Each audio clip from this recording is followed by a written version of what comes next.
True North is an original podcast by Due North PR. We do everything we can to ensure that everything we broadcast is fair and factual, but the opinions expressed and statements made by our guests are theirs and theirs alone. These opinions and statements do not reflect the views or opinions of our presenters, Due North PR, or the podcast itself. You're listening to True North, a regular roundup of business and community news and developments in Northland.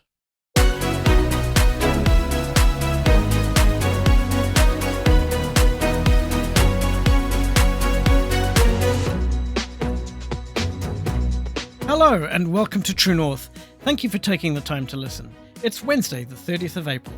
I'm Peter Heath. I've gone to 100 meetings in the last 6 months.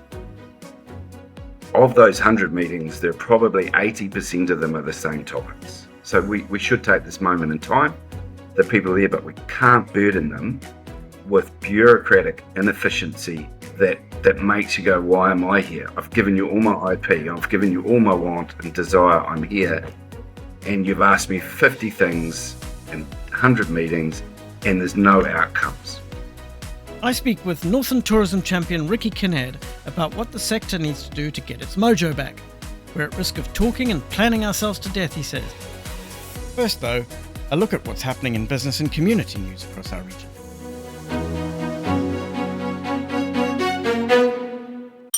Regional Development Minister Shane Jones said yesterday that the Regional Infrastructure Fund will pay for a $2 million study into the feasibility of upgrading Northland's electricity infrastructure to act as an energy bridge between Northland and Auckland.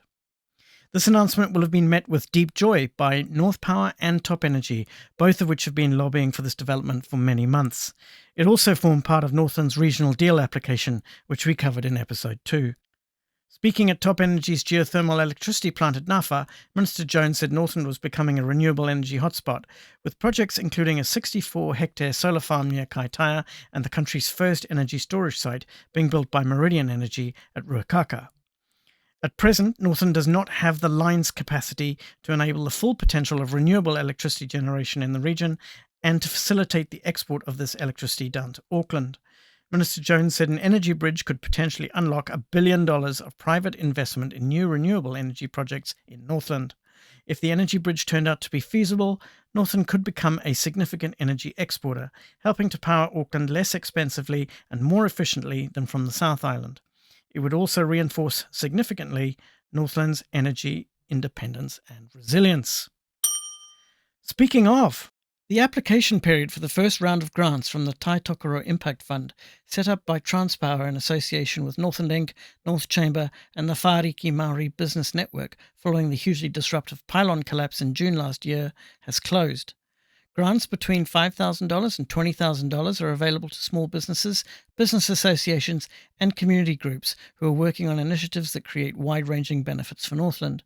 We understand that this first round, which closed on 17th of April, was significantly oversubscribed. Deliberation on the many grant applications was due to have started yesterday, and the results are expected by the end of next week.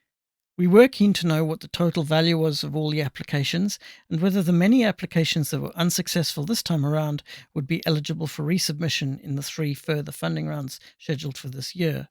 The fund administrators were not able to give us this information in time for our deadline for this episode. We will aim to bring you more details in our 14th of May episode.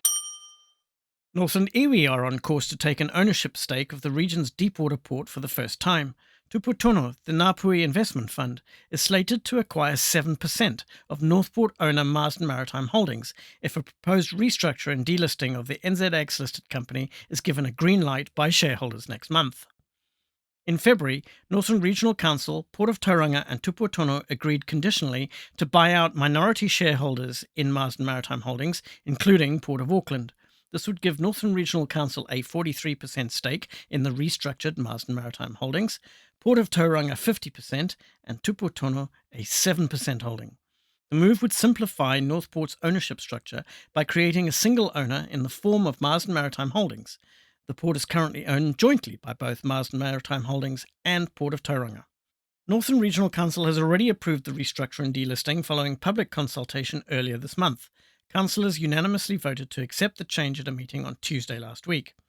At this meeting, the Regional Council resolved also to earmark an additional 7% of its proposed holding in the restructured Marsden Maritime Holdings for other iwi and hapu with interests within the Whangarei Harbour Rohe, should they wish to take up this as part of their treaty settlement process.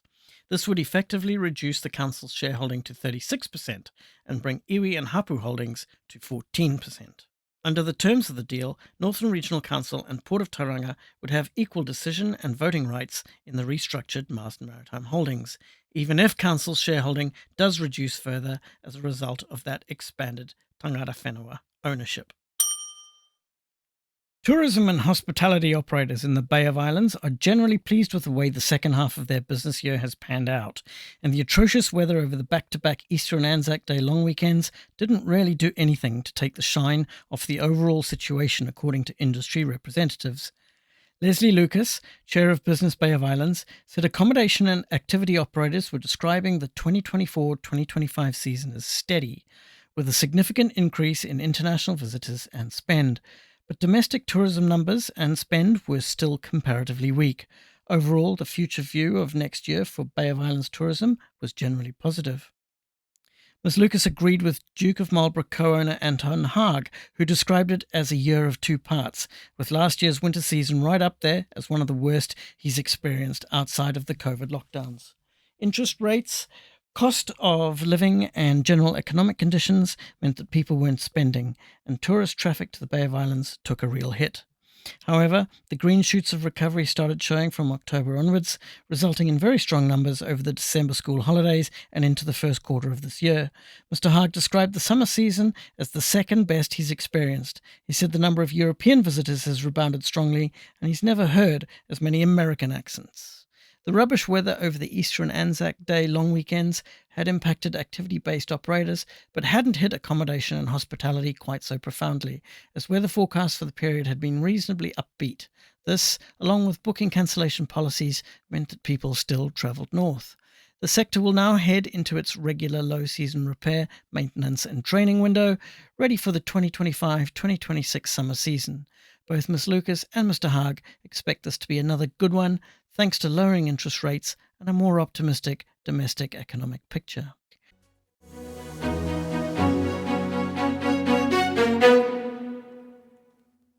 Now, no one person embodies Northland's tourism industry more than Duke of Marlborough Hotel co-owner Riki Kinnaird. For years, Riki has spoken for the industry, defended it, promoted it, and helped coordinate it. Now he wants to help re-energize it. His concern is that the sector is firing on only two cylinders. Planning and strategy is happening at a high level, and Northland tourism is drowning in destination management plans, resource libraries, industry blueprints, tourism white papers, and the like. But who's distilling all of this and actually putting it into action? Good morning, Riki. Thanks for joining us on True North. Morning, Peter. Anytime. So, what do you think needs to change within Northland tourism, Riki? What role should business owners be playing that they aren't playing at the moment? So, for success to happen in Taitoka and Northland and in any regional model or organisation, we need a collaborative approach of minds. You need capital. You not only need your plans, but you also need the ability to execute those. We have a great bunch of people in Taitoka that has worked together in lots of streams, and we're a bunch of SMEs. What we don't have is that connection together at the moment to execute. So we've all worked hard on plans, and I've been involved in many, and some people have involved for 40 years on the same plan. We invest in that plan, not only from time, we in capability, but government invests money as well. So the destination management plan is a wonderful example of a really good document, but a lot of these documents sit on the shelf because of execution or lack of execution. And the execution has to be driven by industry, because at the end of the day, they're the ones that have the risk and the financial gain and financial loss, and they employ thousands and thousands of people and put money and food on people's tables. So what we have today is, I think there's 220 plans at Northland Inc. that cover multi-industries. Some industries are better than others, but our industry now needs to step up and lead and drive the execution part. We have wonderful people who, like Northland Inc., we have Chamber of Commerce, we have all of those wonderful lobbyists through to smart people, etc. But they're not the ones that are going to create the environment for customers. So are you saying there's a disconnect between the plans that are on the shelf and the actual execution? How's that even a thing? That shouldn't have. Surely that connection should have happened fairly early on. Yeah, no, there's a genuine intent. So don't get me wrong on the side, but what happens is that the structure of the execution for SMEs is tough. So there's a combination of, oh, hey, here's the plan, you bought into it or bought into some of it for your lane. But life is busy for a business owner. Life is challenging, especially through COVID. We've got to juggle things, you've got to pay tax, you've got to run your business. And in a seasonal environment, you've got this boom bust. So there's no happy time in your space. Running hard to get the cash, running hard to save it, to put into R&M, to keep people employed. So you're busy all the time. So what the two things that are lacking in execution is, one, the engagement of the customer and us at a level that we can manage and be supported. So for instance, I've gone to 100 meetings in the last 6 months. Of those 100 meetings, there are probably 80% of them are the same topics. So there's a lot of churn going on. Yeah, and in parallel, our people change and times change. And so there's not only churn at Northland Inc. and those people's levels. So reigniting a plan or reinvesting, it's like a builder. You get your builder on site and he blames the other guy straight away, and then he charges you for it. So we see this churn at plan level. We see directions change at plan level, especially through central government. So, for instance, DOC are now looking at commercial opportunities. You go, awesome. Do you want some help? Or not sure. So you sort of go, but that's part of the puzzle as well. So change in direction for government, local government, central government also changes the plan, the structure, and the resourcing. What doesn't change is the business and the community and the industry has got to execute it. So again, like a rugby club where we have volunteer fatigue because 3 or 4 people are doing the same thing in that club and they burn out. And without those 3 or 4 people, the club doesn't work. So if I was to do 2 things, I would redirect the execution part to the industry and they become the leaders and they're the owners and they're the customer. Then we put all the support models behind that to make it easy. So who's been doing the execution? So we've got all these great industry plans, right? As you say, sort of sitting on shelves all around the region. Who's been doing the execution? Is what you're saying that it's just been left to a couple of hardy souls like you and a couple of other well-known tourism people? Or who's been doing the execution? So what happens in these plans is that they are, right, once they hand it over to execution, you look for a delivery person. And so what happens is that 1 or 2 projects will be picked up by 1 or 2 people. So for instance, we picked up the education model with central government trying to help that. We're also looking at the bicentenary stuff, which obviously Russell and Kororaki are a big part of. 1 or 2 projects have got to have sponsors, but the opportunity is 100. How do we take these plans from maybe 1 or 2% that can be executed by 1 or 2% of the people? And by the way, that's so inefficient because of the things I've talked about. It's really, really hard. And capital's not the problem for the right business case. That's the beauty about our industry. The opportunities are big. But I'll come on to the business case in a second, but the point is, if we could make the volunteer industry people easier and have it structured and well managed, you'll go from 1 or 2% to people going, like the business associations who are tourism, like Paihia and Bay of Islands, will pick up more with support. And there's a skill set gap too. So we're not only talking about organisation, but my background is projects planning, execution. I'm not very good at business as usual, but I can get it there. So, but my skill set is a lot different to some of the business organisations who are donkey deep in their day to day and are so focused on their own business. So there is capability there, but you're not going to get the likes of me doing this if you overstretch me.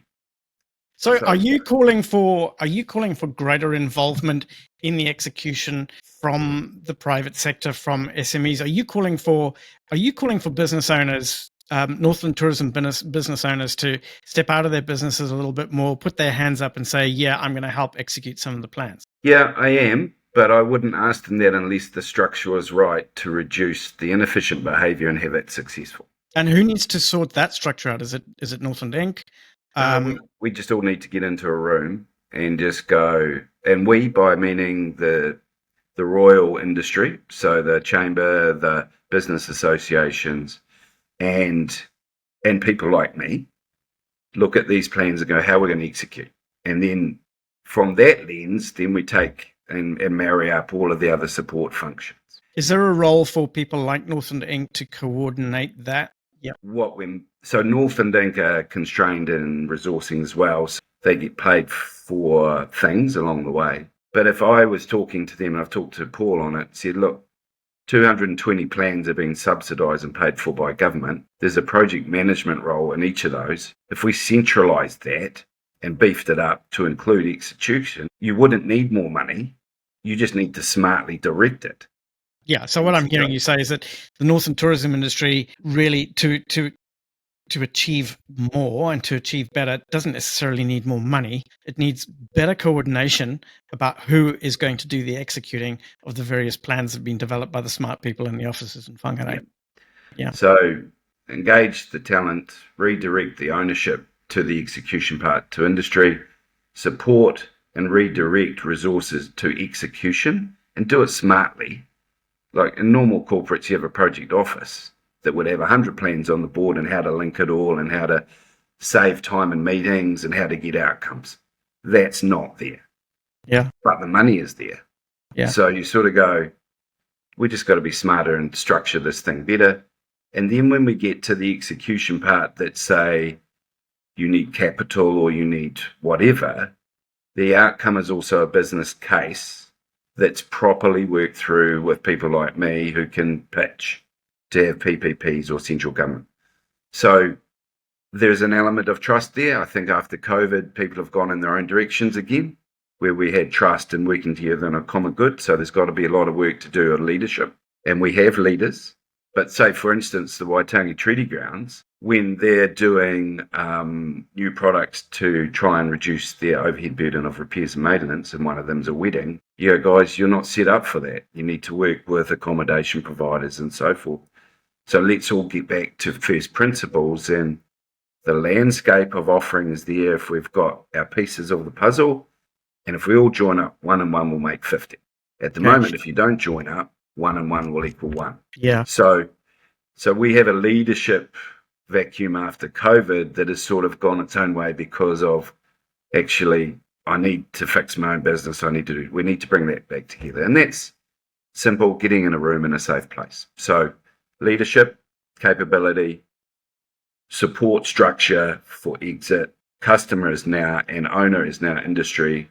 And then last one, when you get to wonderful products or wonderful infrastructure, be involved and have a proper business case with the proper ask. Sometimes we in Northland sit back and go, we'll build relationships, or tell me what you think. We've got to get off our butts and go, this is what we need and this is why. This is the benefit, not only ROI, but for the greater good. So we Riki, need to be brave. Do you think there's a potential within Northland and the tourism businesses in Northland for these owner operators to step forward and get more involved? Or do you think people are just tired and struggling to keep their heads above the water? How do we motivate? Is there the audience for this? Do you think there are enough people out there who are going to be prepared to put their hands up if they are coordinated in such a way to do so? I believe the people are there. I believe they're good people. They've always been there. We're in a down period at the moment because really this is the first summer we've had in 5 years that is feeling like it's creeping up. So people can start planning again. So we should take this moment in time. The people are there, but we can't burden them with bureaucratic inefficiency that makes you go, why am I here? I've given you all my IP. I've given you all my want and desire. I'm here.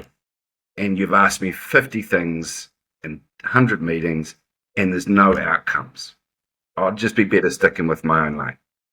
So Yeah, I mean, nothing is as demotivating as going to 8 meetings on the same topic. Can you give me any for instances?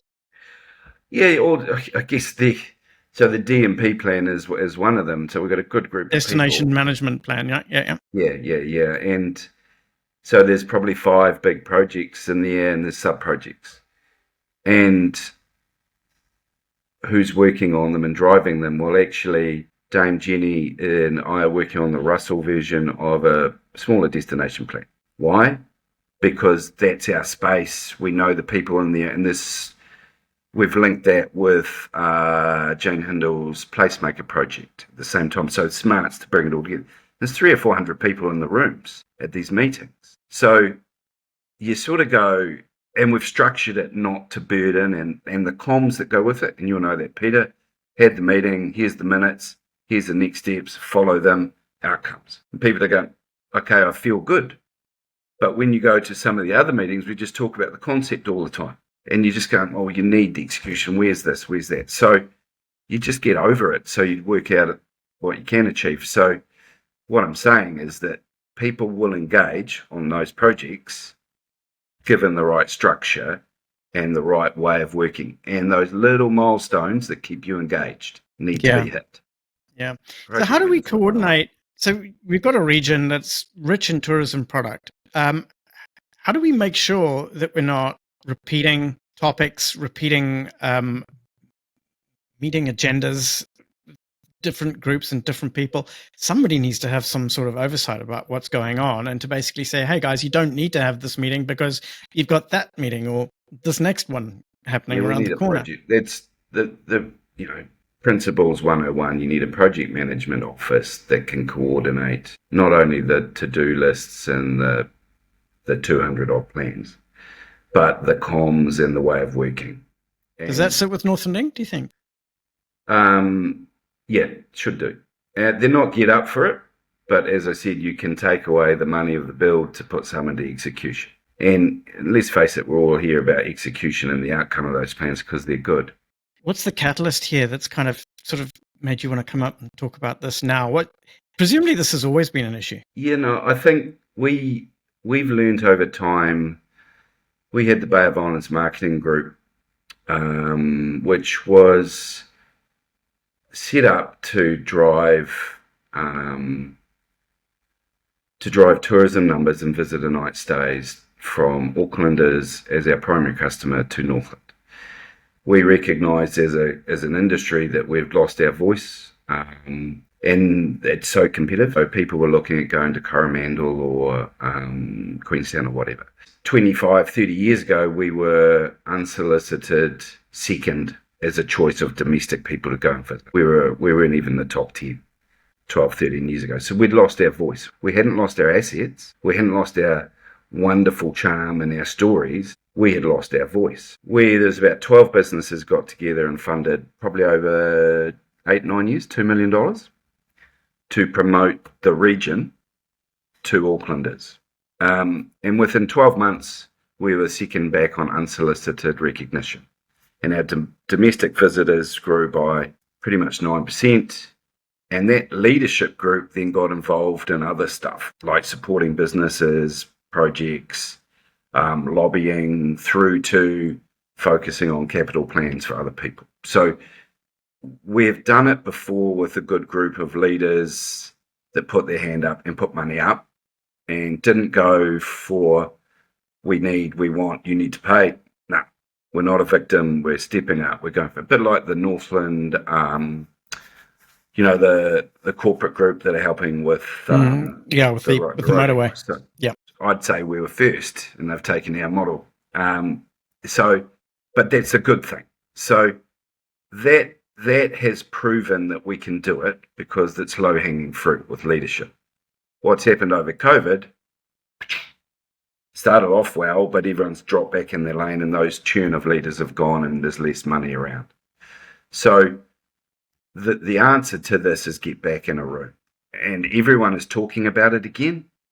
Business associations, how we're doing it, mayors, etc. it's time to get back in a hui. Yeah. So talking about the transition of hui to dewey, what now needs to happen? What would you like to see happen in order to realize this call to action that you're making? Who needs to do what, Riki? What's the next step? So the industry should call a hui, bring all players together, probably industry first, and then we bring in a second hui, which has got all the stakeholders that are in the environment through Northland Inc. and so forth.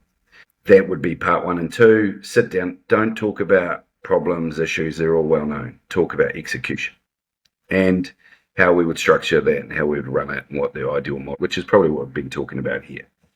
And then we fill the gaps. Well, the problem will be the gaps need to be supported by Northland Inc. and stuff. So there'll be a lag between how you structure that and what the desire is. But if we get the desire from the creator leadership group again in the industry, and they're there, the business organisations are working together probably for the first time ever, especially up the far north with mojo.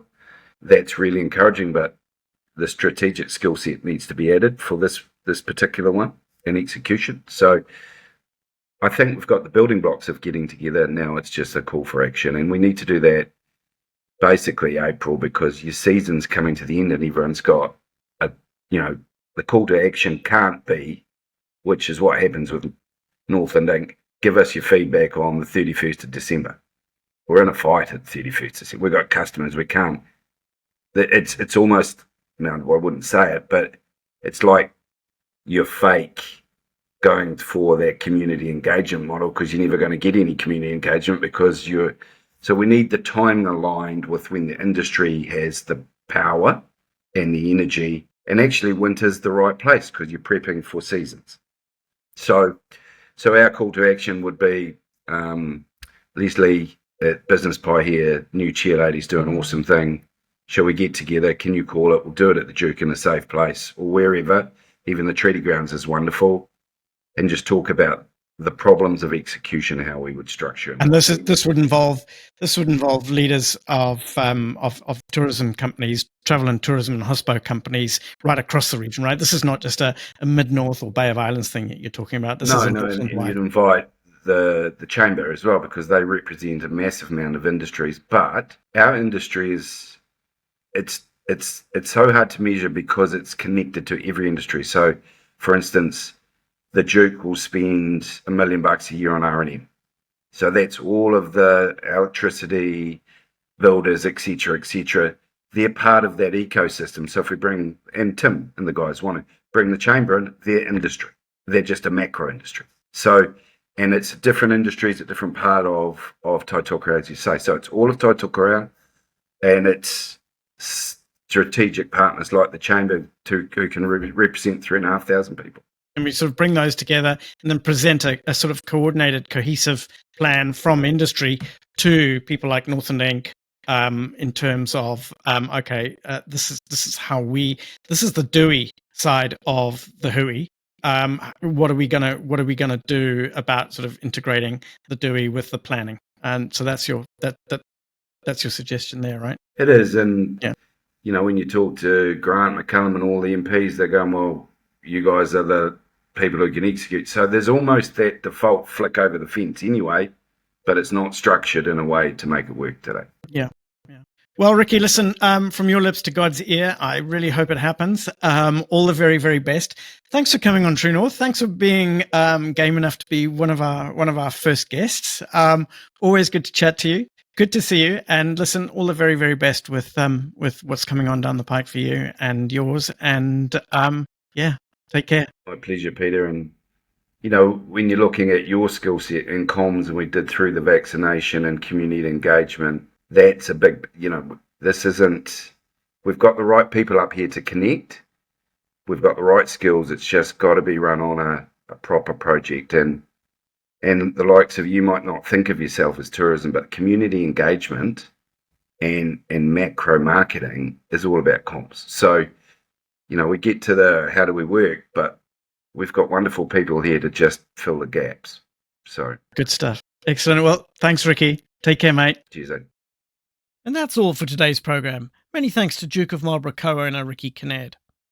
True North will return in 2 weeks' time on Wednesday the 14th of May, when I'll be speaking with Steve Mutton, NZTA's Director of Regional Relationships for Northland and Auckland, about if and how NZTA intends to proactively facilitate economic participation in this project by Northland businesses, and what our businesses should be doing now, other than registering their interest, to take full advantage of this all too rare economic opportunity.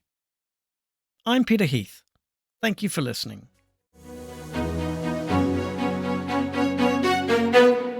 True North is an original podcast by Due North PR. To support our work and to stay on top of Northland business news and analysis, access the pod on Spotify, YouTube, LinkedIn, and Facebook. Please do take that small extra step and subscribe, like, follow, comment, and review, as it helps others find the show. Please also share it with those who may not yet be aware that we exist.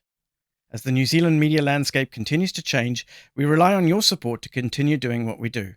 Please let us know what you think about the podcast.